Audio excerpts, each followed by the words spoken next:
Hi, my name is Tom. I work at Viscon Group and I'm currently working as Information Manager. Well, Viscon Group creates machines for a diverse set of industries, such as fresh produce and hatcheries as well, automating the hatchery process. And then we also do things in tissue culture labs, and that about sums it up. So for Viscon, when we do factory layouts, a lot of our machines are kind of the same, but in different configurations. And you would see that the engineering department for each order would have to do a lot of the same task, which would happen so often that you would think about standardizing it.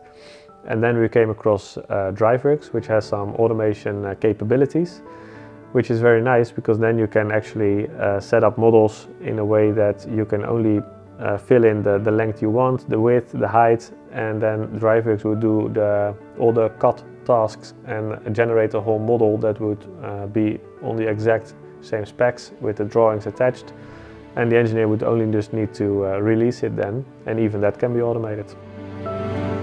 At the moment we have set up our configuration strategy to be machine-based.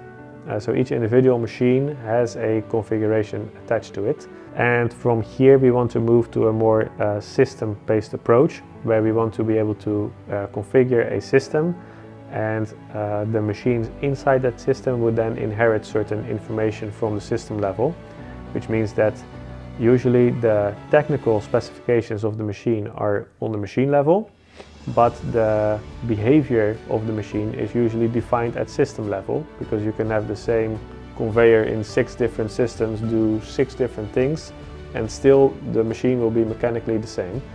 And this is something that we want to move towards, to be able to add that information at sales stage.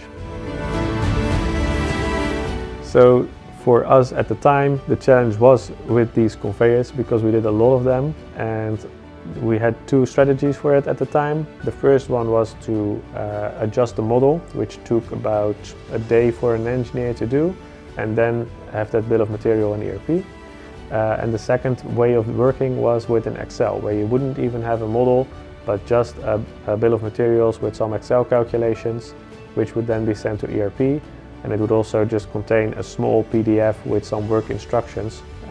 But you don't have production drawings, of course, so it's difficult to then outsource these conveyors to other parties. So your capacity would always be limited to a small group of people who would be able to work with these instructions.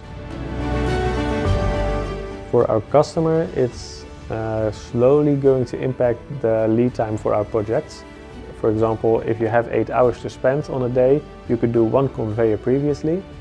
And now you would be able to configure at least 20. The machine attached to it would generate all those models in the night, for example, and you come back next morning and everything is done. To implement Driveworks, I think the first part is extensive training, because it's just a new way of thinking about it. Because engineers are not really modeling, but they're kind of programming in a sense. And once they understand that way of thinking, I think you will see that the speed with which they deliver a model that can be configured by Driveworks, I think that speed will go up incrementally. So if your company is facing the same issue, where you need a lot of models with very often reoccurring configurations, I would recommend you to first specify them. So sit down with the sales department and the engineering department and define the standard, and do it based on data. And then basically create business cases for each of your designs to be able to predict the return. And then for all of those models, you would then of course have a reduced lead time in your projects.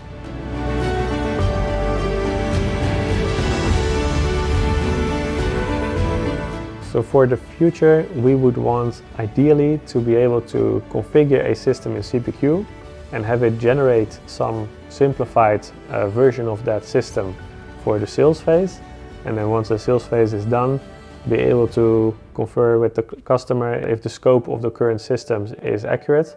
And if there is, then we can just freeze that and immediately generate all of the models inside that whole system and get engineering models and then replace the simplified version of the system with the exact engineering one.